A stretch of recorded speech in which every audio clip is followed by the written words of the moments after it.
कर रहे हैं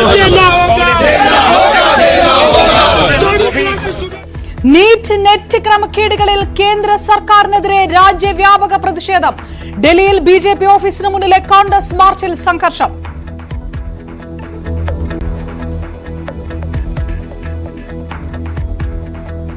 അറസ്റ്റിലായ വിദ്യാർത്ഥികളിൽ നിന്ന് കത്തിച്ച ചോദ്യപേപ്പറുകൾ കണ്ടെടുത്തെന്ന് പോലീസ്. മന്ത്രിയുടെ രാജി ആവശ്യപ്പെട്ട് സിപിഎം. എൻടിഎ പിരിച്ചുവിടണം.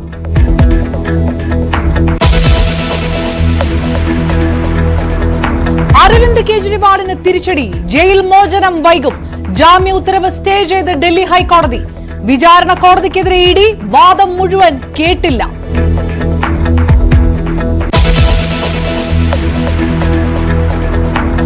കലക്കുറിച്ചി വിഷമദ്യ ദുരന്തത്തിൽ തമിഴ്നാട് സർക്കാരിനെതിരെ മദ്രാസ് ഹൈക്കോടതി.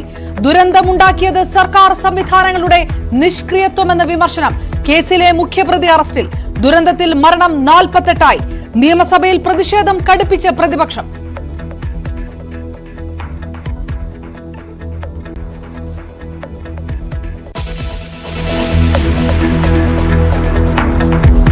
കൊടിക്കുന്നിൽ സുരേഷിനെ പ്രോടൈം സ്പീക്കറാക്കാത്തതിൽ പ്രതിഷേധം. പാർലമെന്ററി കാര്യമന്ത്രിയുടെ നടപടി തെറ്റെന്ന് കോൺഗ്രസ്. കീഴ്വഴക്കം ലംഘിച്ചെന്ന ആക്ഷേപം. കൊടിക്കുന്നിലിന് വേണ്ടി മുഖ്യമന്ത്രി. തീരുമാനത്തിന് പിന്നിൽ സംഘപരിവാറിന്റെ സവർണ രാഷ്ട്രീയം.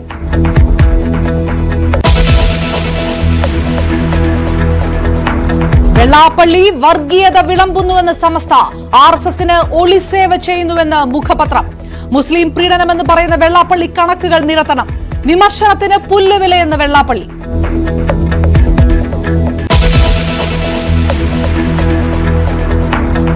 കേളുവിന് ദേവസ്വം വകുപ്പ് നൽകാത്തതിൽ വിവാദം. സിപിഎമ്മിന്റെ തമ്പ്രാൻ നയത്തിനിരയെന്ന് കെ സുരേന്ദ്രൻ. സവർണ പ്രീണനമെന്ന് ദളിത് സംഘടനകൾ. പട്ടികജാതി വിഭാഗത്തിന് മന്ത്രിസഭയിൽ പ്രാതിനിധ്യമില്ലെന്നും പരാതി.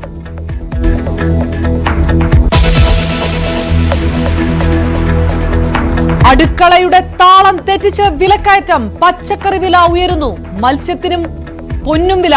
മത്തിവില 300 കടന്നു. ട്രോളിംഗ് തിരിച്ചടിയായതായി കച്ചവടക്കാർ. 140 ആവാറുള്ളൂ സാധാരണ ചാളക്കൊക്കെ. 250 എന്നാലും അത്യാവശ്യമല്ലേ ചാള മേടിക്കാതിരിക്കാൻ പറ്റുമോ? ചാളയുടെ വില ഇപ്പോഴത്തെ വില വെച്ചപ്പോൾ കുഴപ്പമില്ല, അല്ലെങ്കിൽ കൂടുതലാണ്. സാധാരണ പുറത്തൊക്കെ 400-380 വില കൂടിയാൽ നമ്മൾ മേടിക്കും.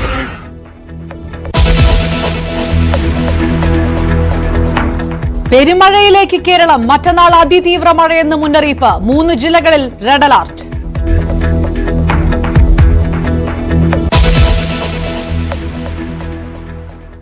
വാർത്തകളിലേക്ക് വിശദമായി. നീറ്റ് നെറ്റ് പരീക്ഷാ വിവാദത്തിൽ പ്രതിഷേധം ശക്തമാക്കുകയാണ് പ്രതിപക്ഷം. കോൺഗ്രസിന്റെ നേതൃത്വത്തിൽ നടന്ന മാർച്ചിൽ സംഘർഷമുണ്ടായി.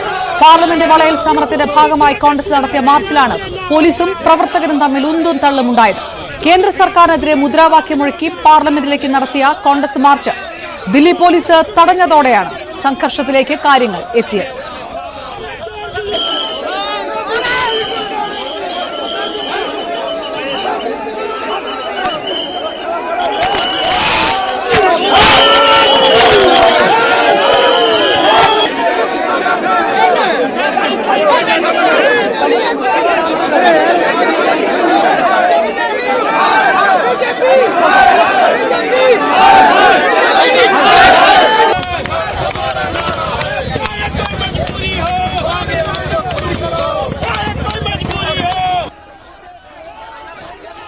വിവരങ്ങളുമായി ന്യൂസ് ഡെസ്കിൽ നിന്ന് ആയത്തുൽ ഷംന ചേരുന്നു. ഷംന, ഒറ്റക്കെട്ടായി പ്രതിഷേധം ശക്തമാക്കുന്നു പ്രതിപക്ഷം. ധർമ്മേന്ദ്ര പ്രധാൻ രാജിവെക്കണമെന്ന് CPM ആവശ്യപ്പെടുക, ജുഡീഷ്യൽ അന്വേഷണം വേണമെന്ന് SFI ആവശ്യപ്പെടുക. മറ്റ് വിദ്യാർത്ഥി സംഘടനകളും വലിയ പ്രക്ഷോഭത്തിലേക്ക് നീങ്ങുന്ന ഒരു സാഹചര്യം. ഏത് തരത്തിലൊക്കെയാണ് കേന്ദ്ര സർക്കാർ ഇത് നേരിടുന്നത്? എന്തെല്ലാം പ്രഖ്യാപനങ്ങളും പ്രസ്താവനകളും ഒക്കെ വന്നിരിക്കുന്നു? എത്രത്തോളം കടുപ്പിച്ചിരിക്കുന്നു പ്രതിഷേധവും? അപർണ, തീർച്ചയായും പ്രതിപക്ഷവും പ്രതിപക്ഷ വിദ്യാർത്ഥി സംഘടനകളും വലിയ രീതിയിൽ പ്രതിഷേധം കടുപ്പിച്ചിരിക്കുകയാണ്. ഇന്ന് കോൺഗ്രസിന്റെ നേതൃത്വത്തിൽ ഡൽഹി, ഉത്തർപ്രദേശ്, തെലങ്കാന, ആസം എന്നിവിടങ്ങളിൽ റോഡ് ഉപരോധം നടത്തിയിരുന്നു. ഒപ്പം വിദ്യാർത്ഥി സംഘടനകളും വലിയ രീതിയിൽ പ്രതിഷേധമുണ്ടാക്കി.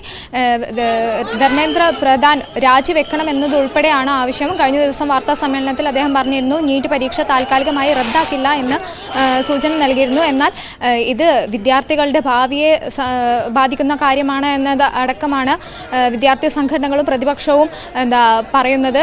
ഈ വിഷയത്തിൽ എന്തായാലും നീറ്റ് പരീക്ഷ റദ്ദാക്കണം എന്നതുൾപ്പെടെ ആവശ്യം ഉയർത്തുന്നുണ്ട്. NDA സർക്കാർ വീണ്ടും അധികാരത്തിലെത്തിയപ്പോൾ മുതൽ വിദ്യാർത്ഥികളുടെ ഭാവി വെച്ചാണ് കളിക്കുന്നത് എന്നതടക്കമുള്ള ആരോപണങ്ങളുണ്ട്. നെറ്റ് പരീക്ഷയിൽ ഇത്തരം ക്രമക്കേടുകൾ സംഭവിച്ചിരുന്നു. അതുപോലെ നീറ്റ് പരീക്ഷയും അത്തരത്തിൽ ക്രമക്കേടുണ്ടായി. ഇതിന് പ്രവേശന പരീക്ഷയുടെ വിശ്വാസ്യത തന്നെ ചോദ്യം ചെയ്യുന്ന തരത്തിലാണ് ഇത്തരത്തിൽ ഓരോ പ്രശ്നങ്ങൾ ഉണ്ടായിക്കൊണ്ടിരിക്കുന്നത്. ഇതിനെതിരെ എല്ലാമാണ് ഇപ്പോൾ വലിയ രീതിയിൽ പ്രതിഷേധം കടുപ്പിക്കുന്നത്. എന്തായാലും വരും ദിവസങ്ങളിലും ഈ പ്രതിഷേധം കനക്കുമെന്ന് തന്നെയാണ് കരുതപ്പെടുന്നത്. അപർണ. റൈറ്റ്, ഷംന വിവരങ്ങൾ നൽകിയത്. നീറ്റ് നെറ്റ് പരീക്ഷാ ക്രമക്കേടിൽ ജുഡീഷ്യൽ അന്വേഷണം വേണമെന്ന് SFI ആവശ്യപ്പെട്ടു. സുപ്രീംകോടതി ജഡ്ജിയുടെ മേൽനോട്ടത്തിൽ അന്വേഷണം വേണമെന്നാണ് ആവശ്യം. നീറ്റ് പരീക്ഷ ഒഴിവാക്കി സംസ്ഥാന എൻട്രൻസ് തിരിച്ചുകൊണ്ടുവരണം. NTA സംവിധാനം പിരിച്ചുവിടണമെന്നും കേന്ദ്ര വിദ്യാഭ്യാസ മന്ത്രി രാജിവെക്കണമെന്നും SFI അഖിലേന്ത്യാ അധ്യക്ഷൻ VP സാനു ആവശ്യപ്പെട്ടു. ഒരു സിറ്റിംഗ് സുപ്രീംകോടതി ജഡ്ജ് അധ്യക്ഷനായിക്കൊണ്ടുള്ള ഒരു കമ്മീഷൻ നടത്തുന്ന ഒരു അന്വേഷണത്തിലൂടെ മാത്രമേ ഇത് പുറത്തു വരൂ എന്നുള്ളതാണ്. ആ പരീക്ഷ എഴുതിയിട്ടുള്ള മുഴുവൻ വിദ്യാർത്ഥികൾക്കും NTA അല്ലെങ്കിൽ യൂണിയൻ ഗവൺമെന്റ് നഷ്ടപരിഹാരം കൊടുക്കാൻ വേണ്ടി തയ്യാറാവണം എന്നുള്ളതാണ് ഞങ്ങൾ ആവശ്യപ്പെടുന്നത്. മന്ത്രി ഇതിന്റെ ധാർമ്മികമായിട്ടുള്ള ഉത്തരവാദിത്വം ഏറ്റെടുത്തുകൊണ്ട് അദ്ദേഹം രാജിവെക്കണം എന്നുള്ളതാണ് ആവശ്യപ്പെടാനുള്ളത്. ഡൽഹി മുഖ്യമന്ത്രി അരവിന്ദ് കെജ്രിവാളിന്റെ ജയിൽ മോചനം വൈകും. കേസ് ചൊവ്വാഴ്ച പരിഗണിക്കാൻ മാറ്റി. വിധി പറയുന്നതുവരെ കെജ്രിവാളിന്റെ ജാമ്യം തൽക്കാലത്തേക്ക് സ്റ്റേ ചെയ്ത ഹൈക്കോടതി നടപടി തുടരും. ഇന്നലെ ഡൽഹി റോസ് അവന്യൂ കോടതിയാണ് ജാമ്യം അനുവദിച്ചത്. വാദങ്ങൾ അവതരിപ്പിക്കാൻ വേണ്ടത്ര സമയം കിട്ടിയില്ലെന്ന് ചൂണ്ടിക്കാട്ടിയുള്ള EDയുടെ ഹർജിയിൽ ഹൈക്കോടതി അടിയന്തരമായി വാദം കേൾക്കുകയായിരുന്നു.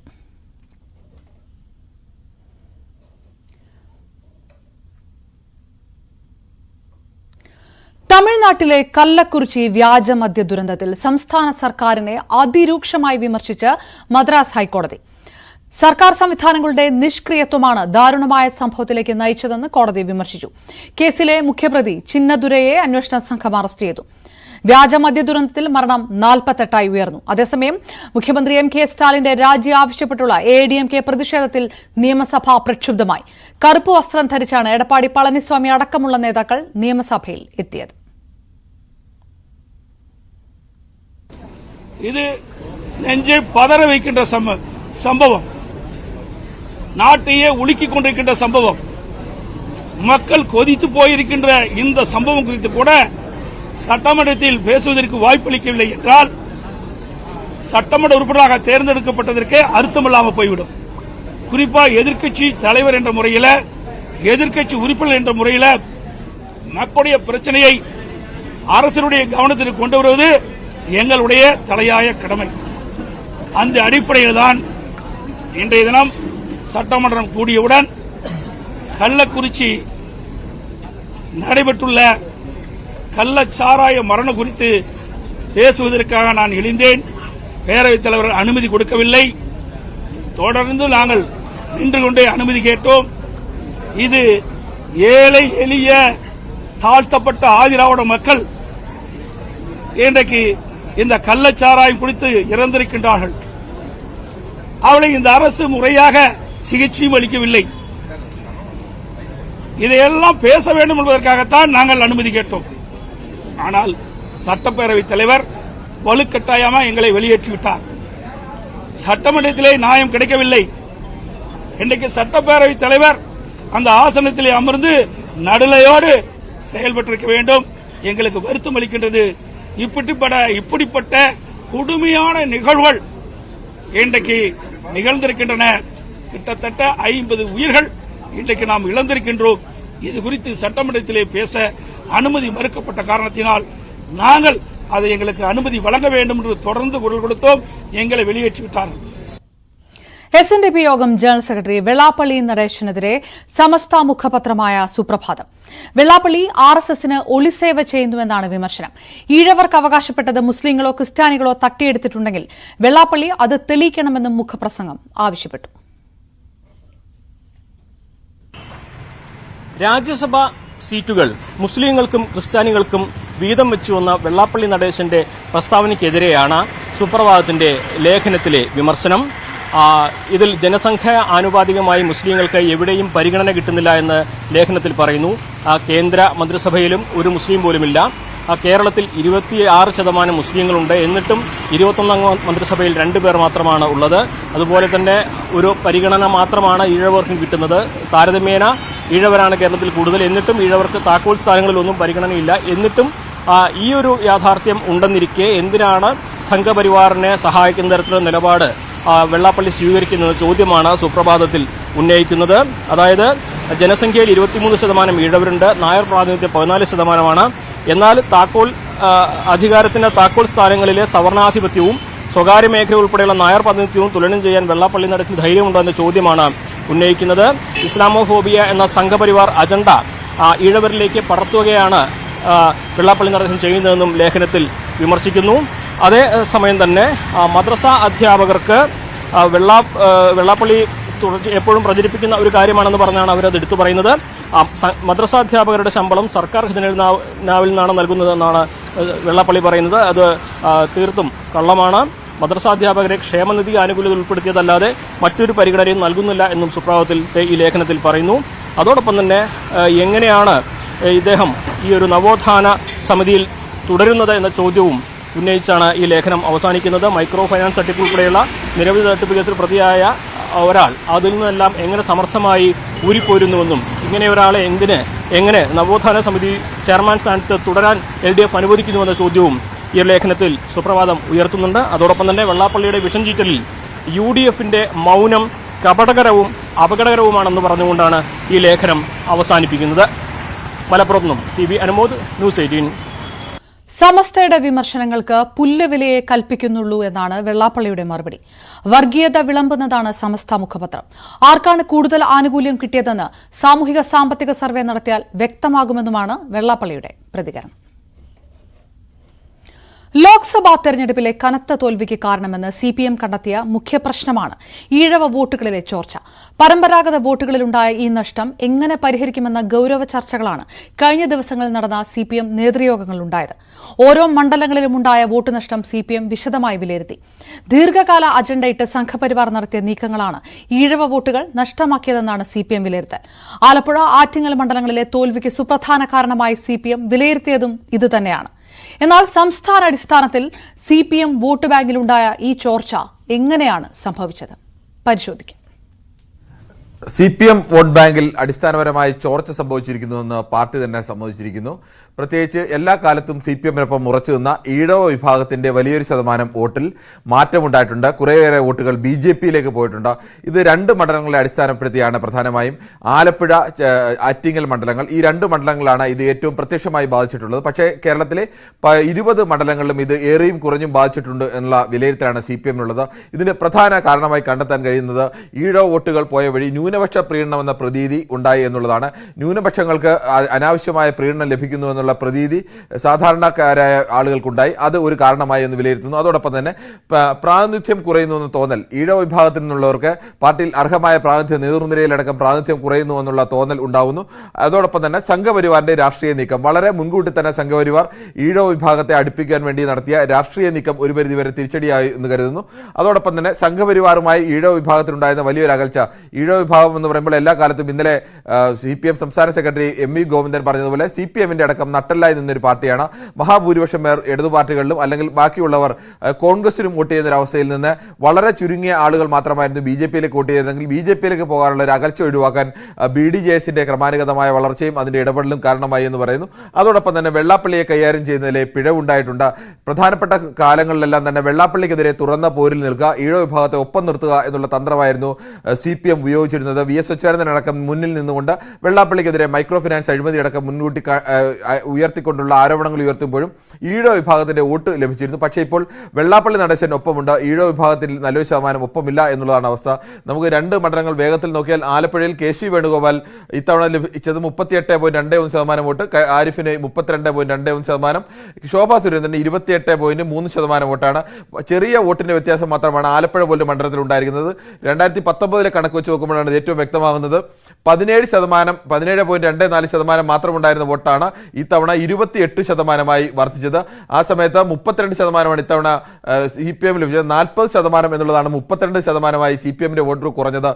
ആകെ വോട്ട് 92,648 വർദ്ധിച്ചപ്പോൾ UDF കുറഞ്ഞത് 1.79% വോട്ടാണ്. LDF കുറഞ്ഞത് 8.75% വോട്ടാണ്. NDAക്ക് കൂടിയത് 11.06% വോട്ടാണ്. NDAക്ക് കൂടിയ 11% വോട്ടിൽ മഹാഭൂരിപക്ഷവും വോട്ട് പോയിരിക്കുന്നത് പ്രധാനമായും LDF നിന്നാണ്. ഈ LDF വോട്ട് പോയിരിക്കുന്ന പ്രധാനപ്പെട്ട സ്ഥലങ്ങളൊക്കെ പരിശോധിച്ചു കഴിഞ്ഞാൽ പഞ്ചായത്തിലടക്കം പരിശോധിച്ചാൽ പത്തിയൂരായാലും അല്ലെങ്കിൽ കണ്ടല്ലൂരായാലും ദേവികുളങ്ങരയായാലും ഇത്തരം പഞ്ചായത്തുകളെല്ലാം ഈഴവ സമുദായത്തിന് 70% അതിൽ ശതമാനവും കൂടുതൽ ഈഴവ സമുദായത്തിന് മെജോറിറ്റിയുള്ള പഞ്ചായത്തുകളടക്കമാണ്. പരമ്പരാഗതമായി CPM കോട്ടകളിലാണ് ഇത്തരത്തിൽ BJPയിലേക്ക് വോട്ട് പോയിരിക്കുന്നത്. മറ്റൊന്ന് ആറ്റിങ്ങൽ കൂടി പരിശോധിച്ചാൽ ആറ്റിങ്ങൽ ഇത്തവണ 33% വോട്ട് അടൂർ പ്രകാശിന് 33.22 29 22 ചെറിയ വ്യത്യാസം മാത്രമാണ്. തൊട്ട് പിന്നിൽ നിൽക്കുന്ന V മുരളീധരന് 31.64 1.3% വോട്ടിന്റെ വ്യത്യാസം മാത്രമാണ്. ആറ്റിങ്ങൽ പോലെ എല്ലാ കാലത്തും ഇടതു കോട്ടയായി നിന്ന ഇടതുപക്ഷത്തിന് വലിയ മേൽക്കൈയുള്ള ഒരു സ്ഥലത്ത് വോട്ട് ലഭിച്ചിരിക്കുന്നു. ഇതിന്റെ പ്രധാനപ്പെട്ട ഒരു പ്രത്യേകത ആറ്റിങ്ങലിൽ 3 ഈഴവ സ്ഥാനാർത്ഥികളാണ് മത്സരിച്ചത്. 3 ഈഴവ സ്ഥാനാർത്ഥികൾ മത്സരിക്കുമ്പോൾ ഈഴവ മെജോറിറ്റി ഉള്ള സ്ഥലങ്ങളിലടക്കം BJPയിലേക്ക് വലിയൊരു ശതമാനം വോട്ട് പോയിരിക്കുന്നു എന്നുള്ളതാണ്. അടൂർ പ്രകാശിനെ BJPയെ സംബന്ധിച്ചിടത്തോളം ശോഭാ സുരേന്ദ്രൻ 24.97 25% വോട്ടുണ്ടായ സ്ഥലത്താണ് ഇന്നത് 31.64% വർദ്ധിച്ചിരിക്കുന്നത്. ഈ ആറ്റിങ്ങൽ പക്ഷേ പ്രധാനമായും വോട്ട് കൂടുതൽ പോയിരിക്കുന്നത് UDFൽ നിന്നാണ്. ആറ്റിങ്ങൽ മേജർ ഷിഫ്റ്റ് ഉണ്ടായത് ഒരു 15% വോട്ടിൽ നിന്ന് 24% വോട്ടിലേക്ക് വർദ്ധിച്ചത് 2019 2014 നിന്ന് 19 വന്നപ്പോഴാണ്. അന്ന് മെജോറിറ്റി വോട്ടും ശതമാനവും കുറഞ്ഞത് CPMന്റെ ഇടതുമുന്നണിയുടെ വോട്ട് ശതമാനമാണ് കുറഞ്ഞത്. അതിപ്പോഴും നിലനിർത്താൻ ആ പോയ വോട്ടുകൾ തിരിച്ചുപിടിക്കാൻ ഇപ്പോഴും CPMന് കഴിഞ്ഞിട്ടില്ല എന്നുള്ള യാഥാർത്ഥ്യം കൂടിയുണ്ട്. ആറ്റിങ്ങലിലെ വോട്ടിന്റെ കണക്കും ഏകദേശം ഇങ്ങനെയാണ്. 5% വോട്ടാണ് UDFന് നഷ്ടമായത്, 52,944 വോട്ട്. LDFന് നഷ്ടമായത് 1.28% വോട്ടാണ്. അവിടെ NDAക്ക് അധികമായി ലഭിച്ചത് 6.67% വോട്ടാണ്. ആറ്റിങ്ങലിലെയും ഈഴവ മെജോറിറ്റി ഉള്ള മണ്ഡലങ്ങൾ അടക്കം പരിശോധിച്ചു കഴിഞ്ഞാൽ 2 നിയമസഭാ മണ്ഡലങ്ങളടക്കം ഭൂരിപക്ഷം നേടാൻ NDAക്ക് കഴിഞ്ഞിട്ടുണ്ട്. അതോടൊപ്പം തന്നെ ഈഴവ മെജോറിറ്റി ഉള്ള വർക്കല അടക്കമുള്ള മുനിസിപ്പാലിറ്റികൾ, ആറ്റിങ്ങൽ അടക്കമുള്ള മുനിസിപ്പാലിറ്റികൾ അടക്കം 1ാം സ്ഥാനത്ത് ഇക്കുറി എത്തിയത് NDA ആണ്. അതുകൊണ്ട് തന്നെയൊക്കെ കൂടിയാണ് CPM കണക്ക് കൂട്ടുന്നത്. CPMന്റെ അടിസ്ഥാന വോട്ടുകളിൽ ചോർച്ച ഉണ്ടായിട്ടുണ്ട്. അതൊരു യാഥാർത്ഥ്യമാണ് കണക്കുകളുടെ അടിസ്ഥാനത്തിൽ. അത്തരം ഒരു തിരുത്തൽ നടപടികൾ കൂടിയാണ് CPM സംസ്ഥാന കമ്മിറ്റി ഇപ്പോൾ ഒരുങ്ങുന്നത്. പട്ടികവർഗ സമുദായ അംഗമായ OR കേളു മന്ത്രിയാവുന്നത് ചരിത്രപരമായ തീരുമാനമെന്ന് CPM അവകാശപ്പെടുമ്പോൾ പ്രധാന വകുപ്പുകളിൽ നിന്ന് കേളുവിനെ ഒഴിവാക്കിയെന്നാണ് ആരോപണം. പാർലമെന്ററി ദേവസ്വം വകുപ്പുകളിൽ നിന്ന് കേളുവിനെ ഒഴിവാക്കിയത് സവർണ മേധാവിത്വത്തെ തൃപ്തിപ്പെടുത്താനാണെന്നാണ് ദളിത് സംഘടനകളുടെ ആക്ഷേപം. BJPയും സമാന ആരോപണം ഉന്നയിക്കുന്നു. പട്ടികവർഗ അംഗത്തെ മന്ത്രിസഭയിൽ ഉൾപ്പെടുത്തിയപ്പോൾ 10% വരുന്ന പട്ടികജാതി വിഭാഗത്തിന് മന്ത്രിസഭയിൽ പ്രാതിനിധ്യമില്ല എന്നതും ആക്ഷേപമായി ഉയരുന്നുണ്ട്. കെ രാധാകൃഷ്ണന് പകരക്കാരനായെത്തിയ OR കേളുവിന് പട്ടികജാതി പട്ടികവർഗ ക്ഷേമ വകുപ്പ് കൊണ്ട് തൃപ്തിപ്പെടേണ്ടി വന്നു. പാർലമെന്ററി ദേവസ്വം വകുപ്പുകൾ ഒഴിവാക്കിയപ്പോൾ CPM വിശേഷിപ്പിച്ചിരുന്ന ചരിത്രപരമായ തീരുമാനത്തിന് എന്ത് പ്രസക്തി എന്നതാണ് ചോദ്യം. ദളിത് സംഘടനകൾ വിഷയം ചർച്ചയാക്കുന്നു. പട്ടികജാതി വിഭാഗക്കാരനായ കെ രാധാകൃഷ്ണൻ കൈകാര്യം ചെയ്തിരുന്ന ദേവസ്വം വകുപ്പ് മേൽജാതിക്കാരന് നൽകിയതിലൂടെ സവർണ മേധാവിത്വത്തെ തൃപ്തിപ്പെടുത്താൻ മന്ത്രിസഭാ പുനഃസംഘടന CPM അവസരമാക്കിയെന്നാണ് ആക്ഷേപം. BJPയും സമാനമായ ആരോപണം ഉന്നയിക്കുന്നു. കേളുവ് ഇത്രയും കഴിവുള്ള ഒരാള്, വിദ്യാഭ്യാസമുള്ള ഒരാള്, അദ്ദേഹത്തിന് എന്തുകൊണ്ടാണ് പ്രധാനപ്പെട്ട 2 വകുപ്പുകൾ അദ്ദേഹത്തിന്റെ കയ്യിൽ നിന്ന് എടുത്തു മാറ്റിയത്? കേളുവിന് എന്തുകൊണ്ടാണ് ഒരു വകുപ്പ് മാത്രം കൊടുത്തത്? പട്ടികവർഗക്കാരനായ ഒരു വകുപ്പ് മന്ത്രിയോട് ഈ അധിക്ഷേപവും അപമാനവും മാർക്സിസ്റ്റ് പാർട്ടി നടത്തിയിരിക്കുന്നത്. അപ്പൊ ഈ പറയുന്നതിൽ ഒരു ആത്മാർത്ഥതയില്ല. അതൊക്കെ ഒരു പത്രത്തിൽ വാർത്ത വരാൻ വേണ്ടിയിട്ടുള്ള വെറും ചപ്പടാച്ചി വർത്തമാനങ്ങളാണ്. ലോക്സഭാ തെരഞ്ഞെടുപ്പ് തോൽവിയുടെ പശ്ചാത്തലത്തിൽ നഷ്ടപ്പെട്ട ജാതി വോട്ടുകൾ തിരികെ എത്തിക്കാൻ CPM കണ്ടെത്തിയ അവസരമാണിതെന്ന ആക്ഷേപം ശക്തമാണ്. കെ രാധാകൃഷ്ണന് പകരം പട്ടികവർഗ വിഭാഗക്കാരന് പ്രാതിനിധ്യം നൽകുന്ന അവകാശപ്പെടാമെങ്കിലും ജനസംഖ്യയുടെ 10% വരുന്ന പട്ടികജാതി വിഭാഗക്കാർക്ക് മന്ത്രിസഭയിലുണ്ടായിരുന്ന പ്രാതിനിധ്യം ഇല്ലാതായി എന്നതാണ് മറ്റൊരു സാഹചര്യം. ദേവസ്വം വകുപ്പ് ഈഴവ സമുദായാംഗമായ മന്ത്രിക്ക് നൽകിയതിലൂടെ CPM ലക്ഷ്യമിടുന്ന രാഷ്ട്രീയം ഫലത്തിൽ തിരിച്ചടിക്കുമോ എന്നത് കണ്ടറിയണം. News desk, news 18. കൊടിക്കുന്നിൽ സുരേഷിനെ പ്രോടൈം സ്പീക്കർ ആക്കാത്തതിനാൽ പ്രതിഷേധം. 8 തവണ അംഗമായ കൊടിക്കുന്നിലിന് പകരം 7 തവണ അംഗമായ ഭർതൃഹരി മെഹ്താബിനെ പ്രോടൈം സ്പീക്കറായി നിയമിച്ചതിലാണ് കോൺഗ്രസ് അതൃപ്തി പരസ്യമാക്കിയത്. പാർലമെന്ററി കാര്യമന്ത്രിയുടെ നടപടി തെറ്റാണെന്ന് കോൺഗ്രസ് പ്രതികരിച്ചു. വിഷയത്തിൽ പ്രതികരണവുമായി കേന്ദ്രം രംഗത്തെത്തി. കോൺഗ്രസ് രാഷ്ട്രീയം കളിക്കുന്നതായി കിരൺ റിജിജു കുറ്റപ്പെടുത്തി. मेहताब जैसे जिसको बेस्ट पार्लियामेंट्रियन अवार्ड मिला है 7 टर्म कंसेक्यूटिव है, उसका प्रो टर्म बनने पर जो आपत्ति क्या है? हम लोग सब मेंबर है हाउस के, एक दूसरे को इज्जत करना चाहिए। प्रो टर्म स्पीकर का एक जो सिंपल सा एक रोल होता है, एक कन्वेंशन है, उसको लेकर के ये झूठ फैलाने का जो काम कर रहे हैं, ये मैं मानता हूं कि इससे सस्ता राजनीति हो नहीं सकता है। കൊടുക്കുന്നിൽ സുരേഷിന് പ്രോടൈം സ്പീക്കർ പദവി നിഷേധിച്ചത് ജനാധിപത്യ വിരുദ്ധമെന്ന് പ്രതിപക്ഷ നേതാവ് വി ഡി സതീശൻ. പാർലമെന്ററി കീഴ്വഴക്കങ്ങൾ ലംഘിക്കുന്നത് ജനവിധിയോടും രാജ്യത്തെ ജനാധിപത്യ വ്യവസ്ഥിതിയോടുമുള്ള വെല്ലുവിളിയാണ്. ബിജെപിയുടെ ദളിത് വിരുദ്ധ മുഖമാണ് ഒരിക്കൽ കൂടി അനാവരണം ചെയ്യപ്പെട്ടിരിക്കുന്നതെന്നും സതീശൻ വിമർശിച്ചു.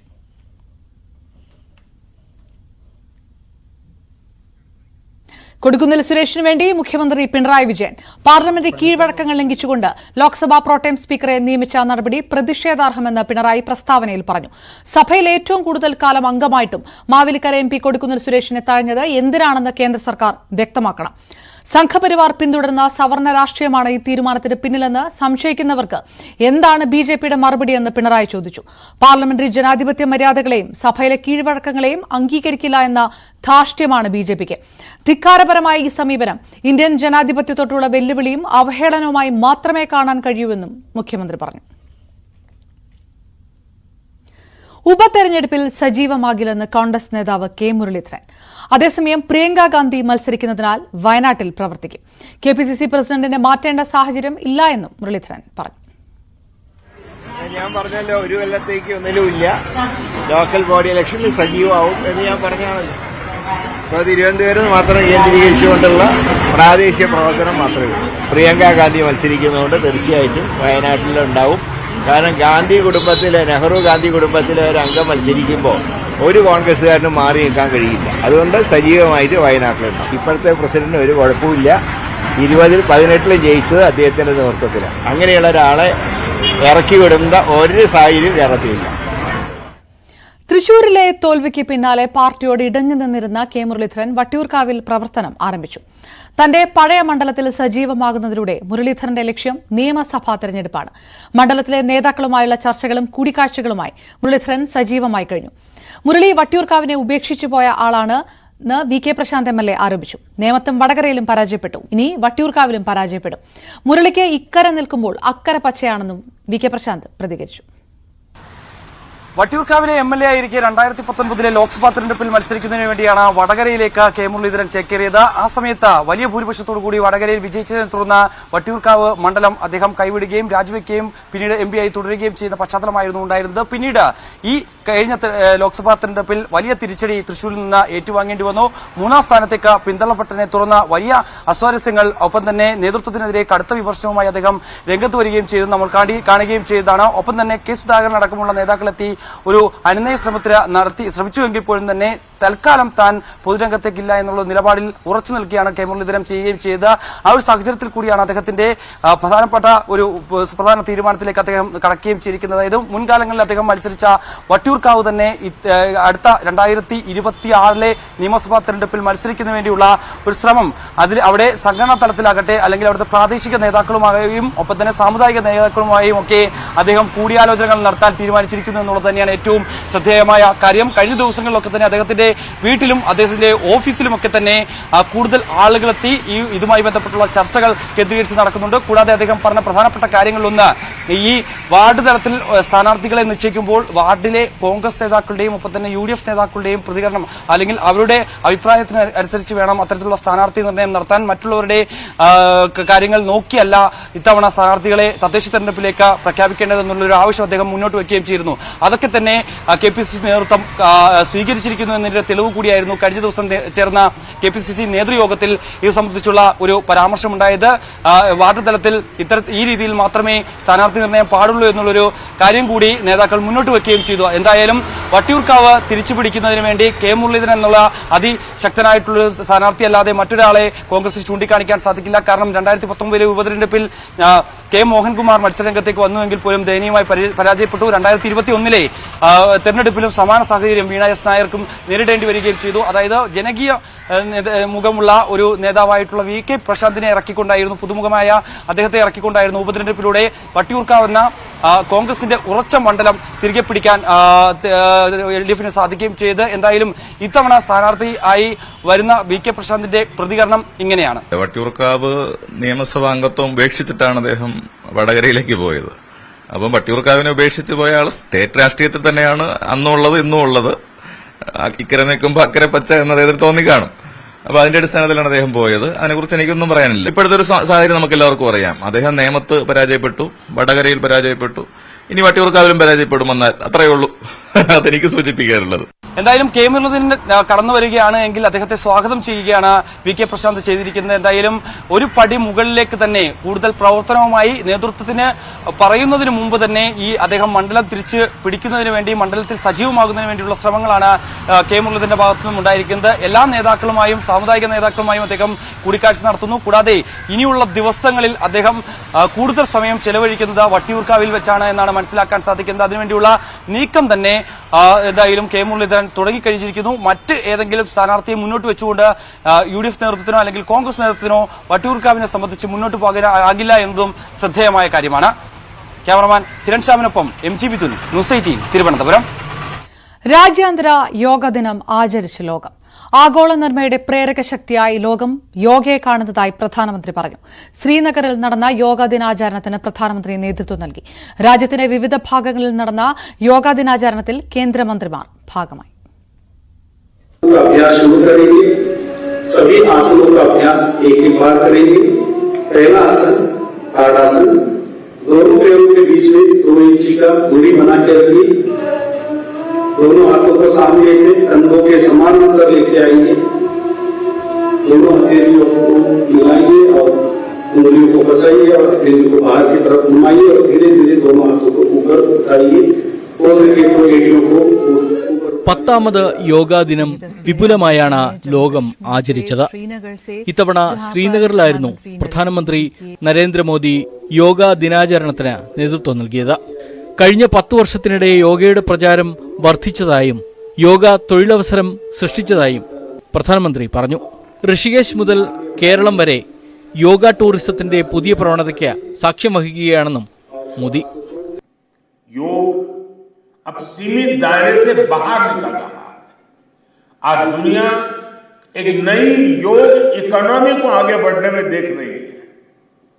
आप देखिए, भारत में ऋषिकेश, काशी से लेकर केरला तक योग टूरिज्म का नया ट्रेंड देखने को मिल रहा है। दुनिया भर से टूरिस्ट इसलिए भारत आ रहे हैं क्योंकि उन्हें भारत में ऑथेंटिक योग सीख रहा है। आज योग रिट्रीट बन रहे हैं, योगा रिसोर्ट बन रहे हैं, एयरपोर्ट में, होटल्स में योग के लिए डेडिकेटेड फैसिलिटीज बनाई जा रही है। मार्केट में योग के लिए डिजाइन परिधान, अपैरल्स, इक्विपमेंट आ रहे हैं. മധുര കന്റോൺമെന്റിൽ സൈനികർക്കൊപ്പമായിരുന്നു പ്രതിരോധ മന്ത്രി രാജ്നാഥ് സിംഗിന്റെ യോഗാഭ്യാസം. കരസേനാ മേധാവി മനോജ് പാണ്ഡെ ഉൾപ്പെടെയുള്ള സൈനിക ഉദ്യോഗസ്ഥരും ഭാഗമായി. ആഭ്യന്തരമന്ത്രി അമിത്ഷാ അഹമ്മദാബാദിലും, വിദേശകാര്യമന്ത്രി S ജയശങ്കർ, ആരോഗ്യമന്ത്രി JP നദ്ദ, റെയിൽവേ മന്ത്രി അശ്വിനി വൈഷ്ണവ്, കേന്ദ്ര സഹമന്ത്രി ജോർജ് കുര്യൻ തുടങ്ങിയവർ ഡൽഹിയിലും യോഗാ ദിനാചരണത്തിൽ പങ്കെടുത്തു. ഇന്ത്യ പാക് അതിർത്തിയായ അട്ടാരിയിൽ BSF സേനാംഗങ്ങൾ yoga അഭ്യസിച്ചപ്പോൾ ലേയിലെ Pangong തടാകക്കരയിലായിരുന്നു ITBPയുടെ യോഗാഭ്യാസം.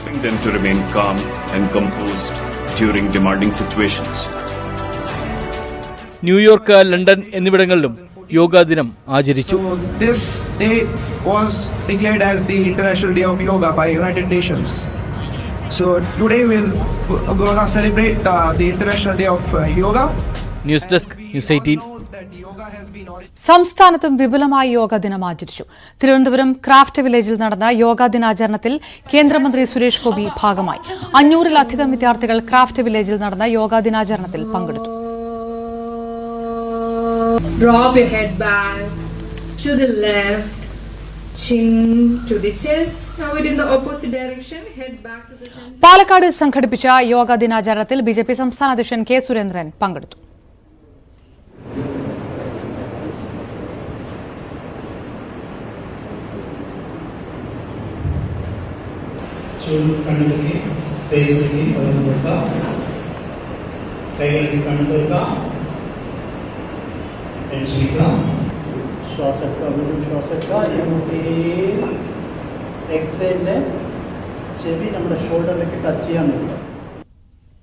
As a destination known for its age-old wellness traditions, this is a very big day for our wellness tourism industry of India, including Kerala.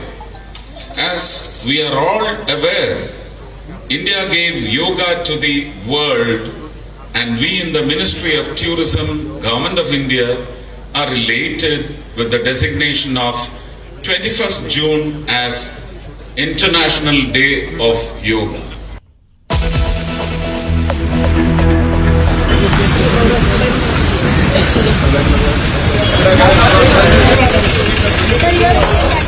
அப்போ ஈவினிங்கா அந்த பக்கம் மலப்புறம் சைடு வாக்கிங்லாம் மலப்புறம் தான் அது இருக்கிற இடம் കോഴിക്കോട്. മഹാരാജയുടെ വിജയം ആഘോഷിക്കാൻ മക്കൾ സെൽവൻ കേരളത്തിൽ. വാർത്ത കാണാം ഇടവേളയ്ക്ക് ശേഷം.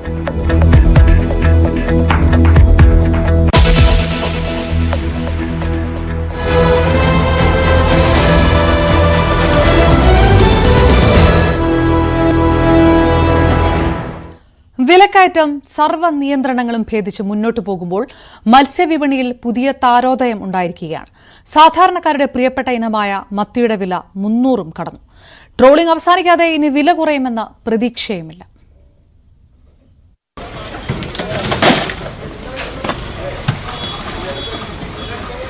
കിലോ 280 ചാളക പച്ച ചാള കിലോ 280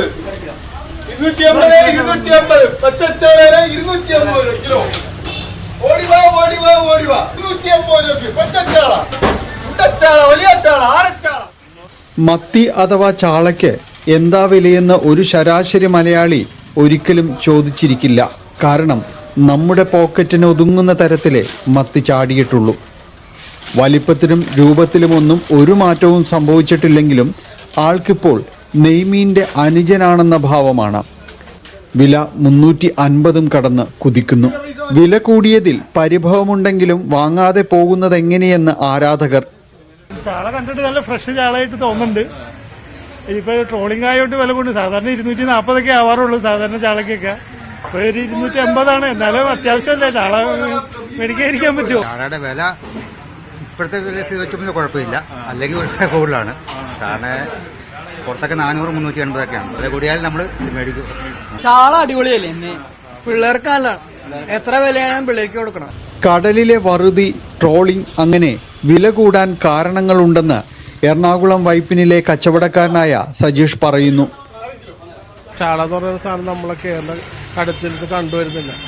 അപ്പോൾ അതുകൊണ്ട് ഇപ്പോൾ ലോക്കൽ വരുന്ന ഇന്നിപ്പോൾ എന്താണ് വൈപ്പിനിലാണെങ്കിൽ ഇപ്പം അയ്യക്കോടെങ്കിലാണെങ്കിൽ കുറഞ്ഞ മീൻ വന്നതൊക്കെ 300 രൂപ, 300 രൂപ, 250 രൂപയൊക്കെ റേറ്റിലാണ് ഹോൾസെയിൽ നടക്കുന്നത്. കച്ചവടക്കാരെടുത്ത് ചില്ലറ വിൽക്കുമ്പോൾ ഈ 350 രൂപക്കും 360 രൂപക്കും 300 രൂപക്കൊക്കെ വിറ്റാൽ അവർക്കും 2 പണിക്കാർ തൊഴിലാളികളൊക്കെ ഉണ്ടാവും ആ വില നിൽക്കുന്നത്. ഇപ്പം ഇന്നിപ്പോൾ വൈപ്പിൽ ഇപ്പോൾ കുറഞ്ഞ ഒരു വള്ളം 10-45 ഒരു പണിക്ക് പോയിട്ട് വന്നിട്ട് ആകെ 150 കിലോ മത്തിയാണ് ഒരു വള്ളത്തിലുണ്ടായത്. ഉച്ചയൂണിന് ഹോട്ടലുകളിൽ പതിവായ മത്തി ഫ്രൈ നിലവിലെ വിലയിൽ നൽകാൻ കഴിയാത്ത സ്ഥിതിയാണ്. വില കൂടുകയോ എണ്ണം കുറയുകയോ ചെയ്താലും അത്ഭുതപ്പെടേണ്ടതില്ല. കാരണം മത്തി ഇപ്പോൾ പഴയ ആളല്ല. ന്യൂസ് 18 കൊച്ചി. വളാഞ്ചേരിയിൽ യുവതിയെ പീഡിപ്പിച്ചതായി പരാതി. വളാഞ്ചേരി സ്വദേശിനിയായ 24-കാരിയാണ് പരാതിക്കാരി. ബന്ധുവിന്റെ വീട്ടിൽ ഉറങ്ങിക്കിടക്കുമ്പോൾ 1-ൽ കൂടുതൽ ആളുകൾ പീഡിപ്പിച്ചെന്നാണ് പരാതി. 2 പേർ കസ്റ്റഡിയിലായി. യുവതിയെ മഞ്ചേരി മെഡിക്കൽ കോളേജിൽ പ്രവേശിപ്പിച്ചു.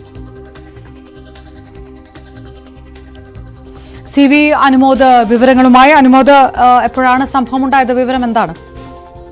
അപർണ, 16-ാം തീയതിയാണ് കേസിന് ആസ്പദമായ സംഭവം ഉണ്ടായതെന്നാണ് പോലീസ് പറയുന്നത്. യുവതി ബന്ധുവിന്റെ വീട്ടിൽ ഉറങ്ങിക്കിടക്കുമ്പോൾ 3 പേർ ചേർന്ന്, 1-ലധികം പേർ 3 ചേർന്ന് പീഡിപ്പിച്ചു എന്നാണ് പറയുന്നത്. 3 പേരെന്നാണ് ലഭ്യമാവുന്ന വിവരം. അതിൽ ഒരാളെ കണ്ടാൽ അറിയുകയും ചെയ്യാമെന്നാണ് യുവതി പോലീസിന് നൽകിയ മൊഴി. ഈ മൊഴിയുടെ അടിസ്ഥാനത്തിലാണ് ഇപ്പോൾ പോലീസിന്റെ അന്വേഷണം. രണ്ടുപേരെ കസ്റ്റഡിയിലെടുത്തുവെന്നാണ് സൂചന. യുവതിയെ ഇന്ന് മൊഴിയെടുക്കുന്നതിനിടെ യുവതിക്ക് ശാരീരിക അസ്വസ്ഥതകൾ ഉണ്ടായതിനെ തുടർന്ന് മഞ്ചേരി മെഡിക്കൽ കോളേജിലേക്ക് യുവതിയെ മാറ്റിയിട്ടുണ്ട്. കേസിൽ കൂടുതൽ പേരുണ്ടോ എന്നുള്ള അന്വേഷണവും നടക്കുന്നുണ്ട്. തിരൂർ ഡിവിഎസ് നേതൃത്വത്തിലാണ് ഇപ്പോൾ ഈ കേസിൽ അന്വേഷണം പുരോഗമിക്കുന്നത്. അപർണ. CV അനുമോദ് വിവരങ്ങൾ നൽകിയത്. എറണാകുളം കാക്കനാട് DLF ഫ്ളാറ്റിലെ 48 പേർക്ക് കൂടി പകർച്ചവ്യാധി സ്ഥിരീകരിച്ചു. ഇതോടെ രോഗബാധിതരുടെ എണ്ണം 538ആയി. വെള്ള സാമ്പിളുകളിൽ കോളിഫോം ബാക്ടീരിയയുടെ സാന്നിധ്യം സ്ഥിരീകരിച്ചതോടെ ആരോഗ്യവകുപ്പിന്റെ നേതൃത്വത്തിൽ സൂപ്പർ ക്ലോറിനേഷൻ ആരംഭിച്ചു. ഫ്ളാറ്റിലെ താമസക്കാർക്ക് ജാഗ്രതാ നിർദ്ദേശവും നൽകിയിട്ടുണ്ട്. എറണാകുളം തൃക്കാക്കരയിൽ ഡെങ്കിപ്പനി ബാധിച്ച് സ്ത്രീ മരിച്ചു. മോഡൽ എഞ്ചിനീയറിംഗ് വാർഡിലെ രാധികയാണ് മരിച്ചത്. കാക്കനാട് സ്വകാര്യ ആശുപത്രിയിൽ ചികിത്സയിലായിരുന്നു.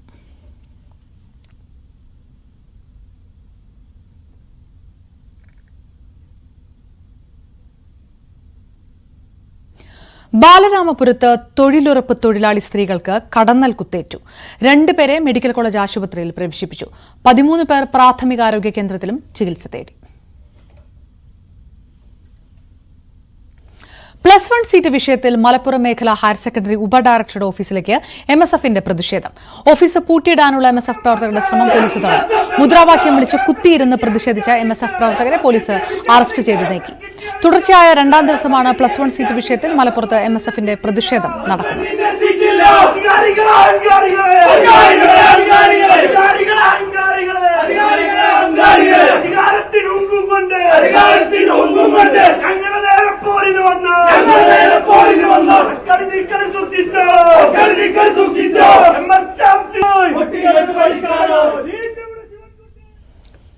+1 സീറ്റ് ക്ഷാമം പരിഹരിക്കാൻ അധിക ബാച്ച് അനുവദിക്കണമെന്ന് SFI.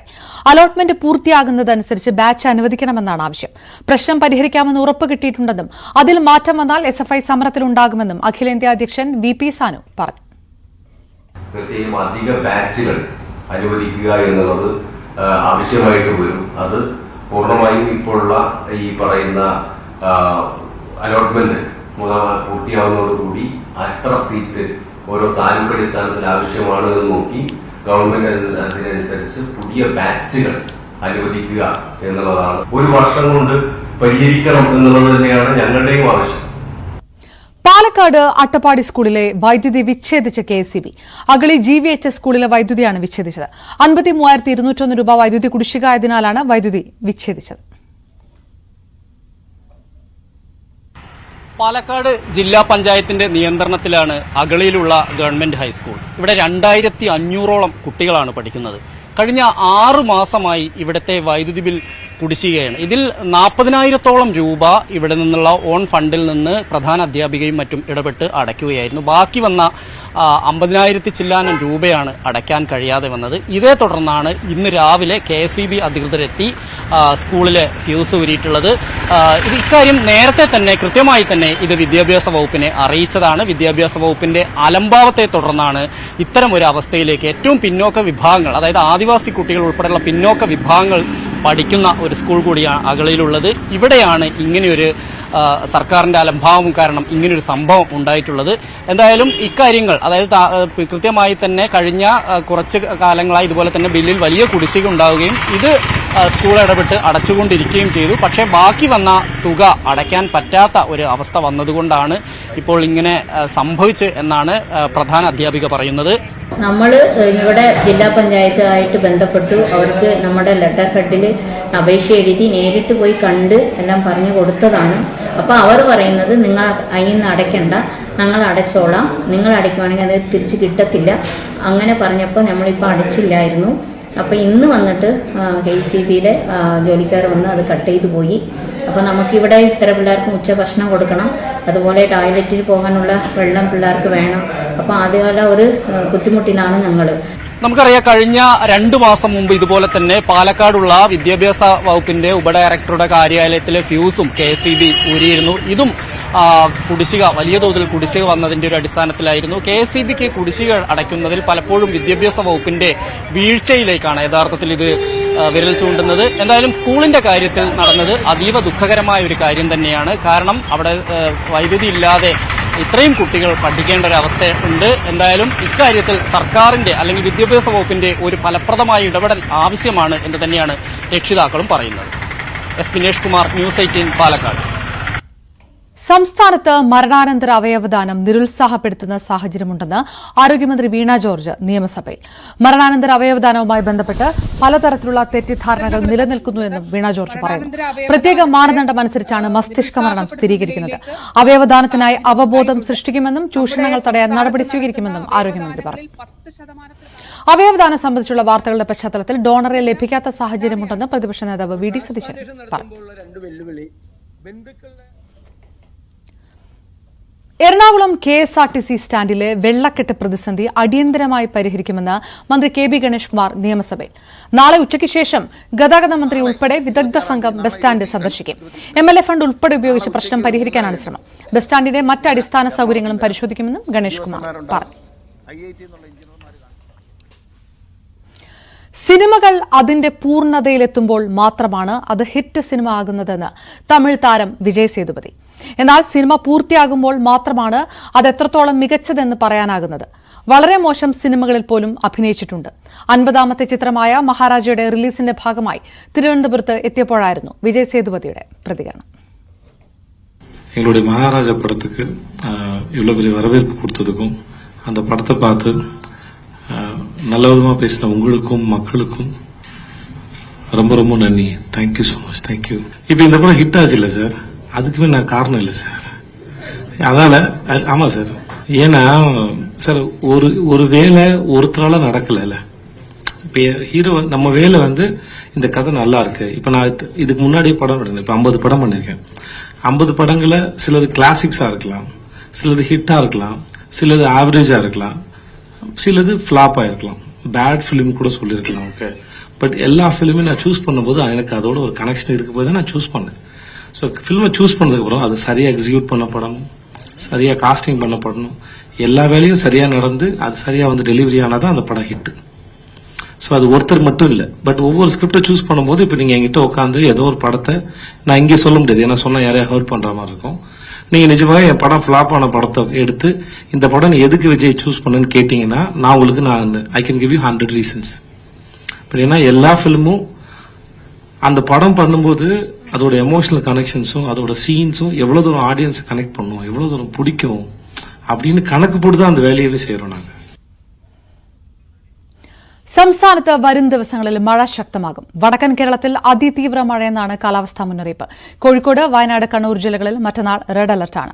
ഞായറാഴ്ച എറണാകുളം മുതൽ മലപ്പുറം വരെയും കാസർഗോഡും ഓറഞ്ച് അലർട്ടാണ്. ചൊവ്വാഴ്ച വരെ വടക്കൻ കേരളത്തിൽ ശക്തമായ മഴ തുടരും. തൃശൂരിൽ കാട്ടാന കബാലി ആംബുലൻസ് തടഞ്ഞു. അതിരപ്പള്ളി മലക്കപ്പാറ റോഡിൽ ഇന്നലെ രാത്രിയാണ് കബാലി വാഹനം തടഞ്ഞത്. ആനയെ കണ്ട് ഭയന്നോടി പരിക്കേറ്റ ആളെ ചാലക്കുടിയിലെ ആശുപത്രിയിൽ ഇറക്കിയ ശേഷം തിരിച്ചുവരികയായിരുന്നു ആംബുലൻസ്. കഴിഞ്ഞ ദിവസം കാട്ടാന ഇറങ്ങിയതിനെ തുടർന്ന് KSRTC ബസ് 20 മിനിറ്റ് ഈ വഴിയിൽ നിർത്തിയിട്ടിരുന്നു.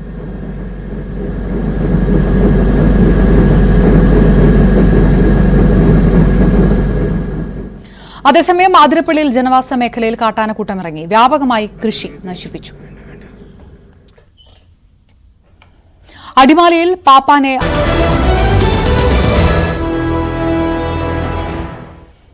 മലപ്പുറം വയലത്തൂരിൽ ഓട്ടോമാറ്റിക് ഗേറ്റിനുള്ളിൽ കുടുങ്ങി മരിച്ച 9 വയസ്സുകാരന്റെ മുത്തശ്ശിയും മരിച്ചു.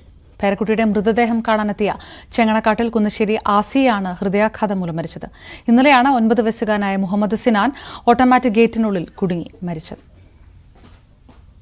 അയൽവാസിയുടെ ഗേറ്റിൽ കഴുത്തുകുടുങ്ങി മരണമടഞ്ഞ 9 വയസ്സുകാരൻ സിനാന്റെയും സിനാന്റെ മുത്തശ്ശി അസിയയുടെയും മരണം നാടിനെ നടുക്കിയിരിക്കുകയാണ്. ഇന്നലെ വൈകുന്നേരമാണ് സിനാന്റെ മരണം ഉണ്ടായത്. സിനാൻ പള്ളിയിലേക്ക് പോവുകയായിരുന്നു. വീടിന് അടുത്തുള്ള മറ്റൊരു വീട്ടിലൂടെയാണ് സിനാൻ പോയിരുന്നത്. ഈ വീട്ടിലെ ഗേറ്റ് അതൊരു റിമോട്ട് നിയന്ത്രിത ഗേറ്റാണ്. മാത്രമല്ല അത് സ്വിച്ച് ഉപയോഗിച്ചും തുറക്കാം. അങ്ങനെ സ്വിച്ച് ഉപയോഗിച്ച് തുറക്കാൻ കഴിയുന്ന ഗേറ്റ് തുറന്ന് സിനാൻ ഉള്ളിലേക്ക് പോകുമ്പോൾ ഗേറ്റിനിടയിൽ കുടുങ്ങി എന്നാണ് കരുതുന്നത്. അങ്ങനെ കുടുങ്ങിയ സിനാന്റെ പിന്നീട് നാട്ടുകാരെത്തിയാണ് രക്ഷപ്പെടുത്തിയത്. ആശുപത്രിയിൽ എത്തിച്ചെങ്കിലും സിനാന്റെ ജീവൻ രക്ഷിക്കാനായില്ല. ഈ നടന്ന സംഭവങ്ങളെപ്പറ്റി അയൽവാസിയായ അമീർ അലി ഇപ്രകാരമാണ് പറയുന്നത്. വീടിന്റെ ഒരു 20 മീറ്റർ ദൂരത്താണ്. എൻ്റെ വീട്ടിന്റെ കൊലയിൽ ഇരുന്ന് കഴിഞ്ഞാൽ കാണാൻ പറ്റുന്ന സ്ഥലമാണ്. അപ്പം ഞാൻ വൈകുന്നേരം ഒരു 4:10 സ്കൂൾ വിട്ട് വീട്ടിൽ വരുന്ന സമയത്ത് ഈ വീടിൻ്റെ ഗേറ്റിൻ്റെ മുമ്പിലെത്തിയപ്പോൾ ഒരു കുട്ടി തല കുടുങ്ങി ഗേറ്റിൽ കുടുങ്ങി നിൽക്കുന്നതായിട്ട് കണ്ടു. പെട്ടെന്ന് നോക്കിയപ്പോൾ എനിക്ക് കുട്ടിയെ മനസ്സിലായി, കാരണം എൻ്റെ മകൻ്റെ വളരെ അടുത്ത കളിക്കൂട്ടുകാരനാണ്. അപ്പോൾ സ്വാഭാവികമായിട്ടും ഞാനൊന്ന് നോക്കിയപ്പോൾ എനിക്ക് തോന്നിയത് വല്ല കറണ്ടൊക്കെ പിടിച്ചതാണോ എന്ന് വിചാരിച്ചിട്ട് ഞാൻ ഒരു നിമിഷം ശങ്കിച്ച് നിന്നിട്ട് റോട്ടിൽ നിന്നിട്ട് എൻ്റെ വീട്ടുകാരോട് പറഞ്ഞു, ഒരു കുട്ടിയുണ്ട് കുടുങ്ങി കിടക്കുന്നത്, അങ്ങോട്ട് പോകണ്ട, കറണ്ട് പിടിച്ചതെന്നാണ് തോന്നുന്നതെന്ന് പറഞ്ഞു. അങ്ങനെ നേരെ റോട്ടിലിറങ്ങി ഇവരുടെ ഒരു ബന്ധുവായിട്ടുള്ള ഒരാളെ വണ്ടി കയറ്റി കൊണ്ടുവന്ന് ഇത് കാണിച്ചു കൊടുക്കുകയും അയാൾ ഈ വീട്ടുകാരുമായി ബന്ധപ്പെട്ട് ഡോറ് തുറന്ന് അപ്പോൾ കുട്ടി താഴോട്ട് വീഴാനുണ്ടായത്. നേരെ ഹോസ്പിറ്റലിലേക്ക് ഇവർ കൊണ്ടുപോവാണ് ചെയ്തത്. ഗേറ്റിൻ്റെ അറ്റത്താണ് സംഭവം നടന്നിട്ടുള്ളത്.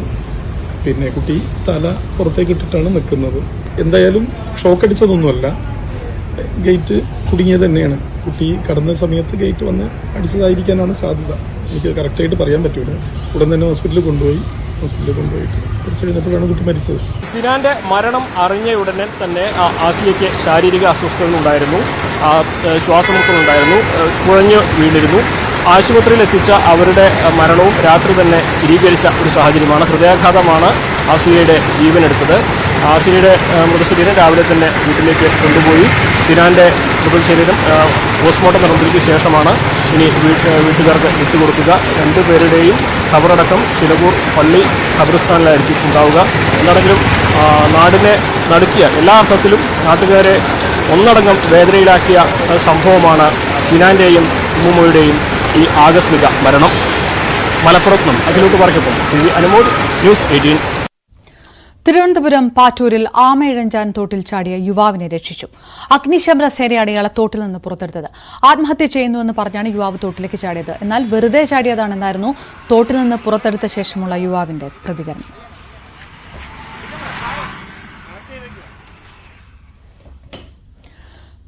കോഴിക്കോട് കൂടരഞ്ഞിയിൽ ജീപ്പ് നിയന്ത്രണം വിട്ട് കടയിലേക്ക് പാഞ്ഞു കയറി 2 പേർ മരിച്ചു. കുളിരാമുട്ടി സ്വദേശികളായ സുന്ദരൻ, ജോൺ എന്നിവരാണ് മരിച്ചത്.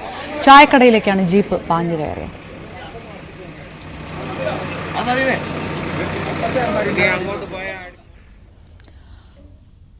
സഭാ സർക്കുലറിനെതിരെ വിയോജനക്കുറിപ്പിറക്കിയ 5 മെത്രാൻമാർക്കെതിരെ നടപടി ആവശ്യപ്പെട്ട് വിശ്വാസികൾ. എറണാകുളം അങ്കമാലി അതിരൂപതയ്ക്ക് കീഴിലുള്ള പള്ളികളിൽ ജൂലൈ 3 മുതൽ ഏകീകൃത കുർബാന നടപ്പാക്കാത്ത വൈദികരെ സഭയിൽ നിന്ന് പുറത്താക്കുമെന്ന സർക്കുലറിനെതിരെയായിരുന്നു വിയോജനക്കുറിപ്പ്. എറണാകുളം അങ്കമാലി അതിരൂപത അംഗങ്ങളായ ആർച്ച് ബിഷപ്പ് മാർ കുര്യാക്കോസ് ഭരണികുളങ്ങര, മാർ എഫ്രേം നരികുളം, മാർ ജോസ് ചീറ്റുപറമ്പിൽ, മാർ സെബാസ്റ്റ്യൻ എടയന്ത്രത്ത്, മാർ ജോസ് പുത്തൻവീട്ടിൽ എന്നിവരെ പുറത്താക്കണമെന്നാവശ്യപ്പെട്ടുകൊണ്ടാണ് ഒരു വിഭാഗം വിശ്വാസികളുടെ നേതൃത്വത്തിൽ രൂപത ആസ്ഥാനത്ത് പ്രതിഷേധിച്ചത്.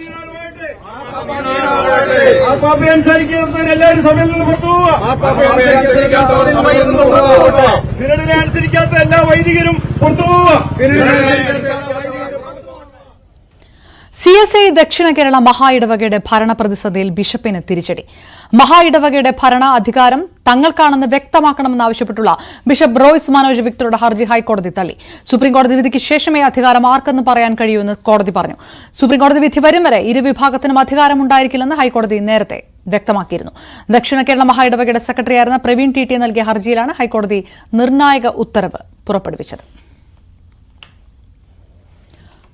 മണി ചെയിൻ സ്ഥാപനമായ ഹൈറിച്ച് കമ്പനിക്കെതിരായ ജപ്തി നടപടികൾ റദ്ദാക്കി ഹൈക്കോടതി. നടപടിക്രമങ്ങളിൽ വീഴ്ചയുണ്ടെന്ന ഹൈറിച്ചിന്റെ വാദം കോടതി അംഗീകരിച്ചു. അതേസമയം നടപടിക്രമം പാലിച്ചു പുതിയ ജപ്തി നടപടിയാകാമെന്നും ഹൈക്കോടതി പറഞ്ഞു. ഹൈറിച്ച് ഓൺലൈൻ ഷോപ്പിയുടെ അക്കൌണ്ടുകൾ മരവിപ്പിച്ചത് നടപടിക്രമങ്ങൾക്ക് വിരുദ്ധമാണെന്ന് ഹർജിക്കാർ വാദിച്ചിരുന്നു. ഹൈദരാബാദിലെ ജ്വല്ലറിയിൽ ബുർക്ക ധരിച്ചെത്തി മോഷണ ശ്രമം.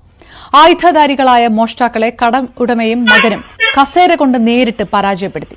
കഴിഞ്ഞ ദിവസം ഉച്ചയോടെ ബൈക്കിലെത്തിയ 2 പേരാണ് ജ്വല്ലറിയിൽ അതിക്രമിച്ചു കയറിയത്. ഒരാൾ ബുർക്കയും മറ്റേയാൾ ഹെൽമറ്റും ധരിച്ചിരുന്നു. കടയുടമ ശേഷാറാമിനെ കുത്തിപ്പരിക്കേൽപ്പിച്ച ശേഷം മോഷണത്തിന് തുനിഞ്ഞെങ്കിലും ധൈര്യം വിടാതെ ശേഷാറാമും മകൻ സുരേഷും മോഷ്ടാക്കളെ നേരിടുകയായിരുന്നു. ഉച്ചത്തിൽ നിലവിളിക്കുകയും കസേര കൊണ്ട് എറിയുകയും ചെയ്തതോടെ മോഷ്ടാക്കൾ ഇറങ്ങിയോടി. പുറത്തുവച്ചിരുന്ന ബൈക്കിൽ കയറി ഇവരെ രക്ഷപ്പെടുന്നതും CCTV ദൃശ്യങ്ങളിൽ വ്യക്തമാണ്. പോലീസ് സ്റ്റേഷന് തൊട്ടടുത്ത് നടന്ന സംഭവത്തിൽ പ്രതികൾക്കായി അന്വേഷണം ഊർജിതമാക്കി.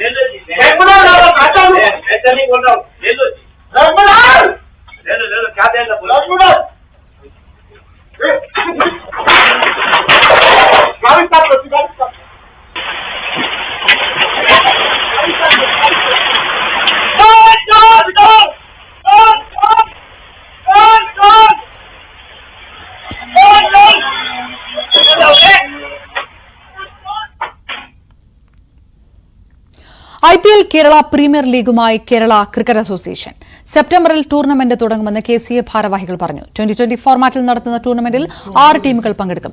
കാര്യവട്ടം സ്പോർട്സ് ഹബിൽ ഉച്ചയ്ക്ക് 3 മണിക്കും വൈകിട്ട് 7 മണിക്കുമായിരിക്കും മത്സരങ്ങൾ. കേരളത്തിൽ രജിസ്റ്റർ ചെയ്ത താരങ്ങൾക്ക് മാത്രമായിരിക്കും ടൂർണമെന്റിൽ പങ്കെടുക്കാൻ അവസരം ലഭിക്കുക. 1 കോടി രൂപയാണ് ടീമിന്റെ ലേലത്തുക. ഇതിൽ 35 ലക്ഷം രൂപ താരങ്ങൾക്കായി ചെലവഴിക്കാനാകും. 60 ലക്ഷം രൂപയായിരിക്കും സമ്മാനത്തുക. കർണാടക പ്രീമിയർ ലീഗ് കഴിഞ്ഞ ഉടനെ തന്നെ ആ ഒരു വിൻഡോയിലാണ് നമ്മൾ തുടങ്ങാൻ ഉദ്ദേശിക്കുന്നത്. സെയിം അതുപോലെ പ്ലേയേഴ്സിന് ഒരു ക്യാപ്പ് ഉണ്ടാവും. ഒരു 35 lakhs ആണ് പ്ലേയേഴ്സിന് നമ്മൾ ബിഡിംഗ് ഓപ്ഷൻ ഉണ്ടാവും. അതുപോലെ കേരളത്തിലെ പ്ലേയേഴ്സിന് മാത്രമാണ് നമ്മുടെ BCCIയുടെ മാർഗനിർദ്ദേശം അനുസരിച്ച് കേരള രജിസ്റ്റേർഡ് പ്ലേയേഴ്സ്, കേരളത്തിൽ രജിസ്റ്റർ ചെയ്ത പ്ലേയേഴ്സിന് മാത്രമാണ് ഇതിൽ കളിക്കാൻ പറ്റുക. ഒരു ദിവസം 2 മാച്ചാണ്. ഡേ മാച്ചും ഒരു ലൈറ്റ് മാച്ച് ഉണ്ടാവും. ട്രിവാൻഡ്രം കാര്യവട്ടത്തായിരിക്കും നമ്മളിത് ഫസ്റ്റ് ഇയർ കണ്ടക്ട് ചെയ്യുക. ഒരു വെന്യൂ ഉണ്ടാവുള്ളൂ. 6 ടീമുകളുടെ ഫ്രാഞ്ചൈസി മോഡലാണ് ഇപ്പോൾ തൽക്കാലം പ്ലാൻ ചെയ്തിരിക്കുന്നത്. അതുമായിട്ട് മുമ്പോട്ട് പോകാനാണ് KCA തീരുമാനിച്ചിരിക്കുന്നത്. ഗവൺമെന്റ് കൗൺസിലിന്റെ അപ്രൂവലും ജനറൽ ബോർഡിന്റെ അപ്രൂവലും കൂടിയാണ് ഇക്കാര്യങ്ങളായിട്ട് മുമ്പോട്ട് പോകുന്നത്. ഇനി സ്വർണം വെള്ളി നിരക്കുകൾ നോക്കാം. കവിത ഗോൾഡ് ആൻഡ് ഡയമണ്ട്സ് ഇന്നത്തെ സ്വർണം വെള്ളി നിരക്കുകൾ നിങ്ങൾക്കായി സമർപ്പിക്കുന്നത് wedding collections from Kavitha gold and diamonds. സ്വർണം 22 ക്യാരറ്റ് ഗ്രാമിന് 6700 രൂപ, പവന് 53,600 രൂപ. 18 ക്യാരറ്റ് ഗ്രാമിന് 5590, പവന് 44,720 രൂപയും. വെള്ളി ഗ്രാമിന് 97 രൂപ, കിലോയ്ക്ക് 97,000 രൂപ. കവിത ഗോൾഡ് ആൻഡ് ഡയമണ്ട്സ് ഇന്നത്തെ സ്വർണം വെള്ളി നിരക്കുകൾ നിങ്ങൾക്കായി സമർപ്പിക്കുന്നത് wedding collections from Kavitha gold and diamonds.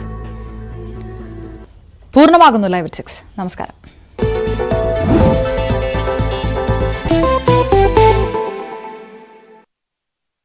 വേണ്ടി അദ്ദേഹം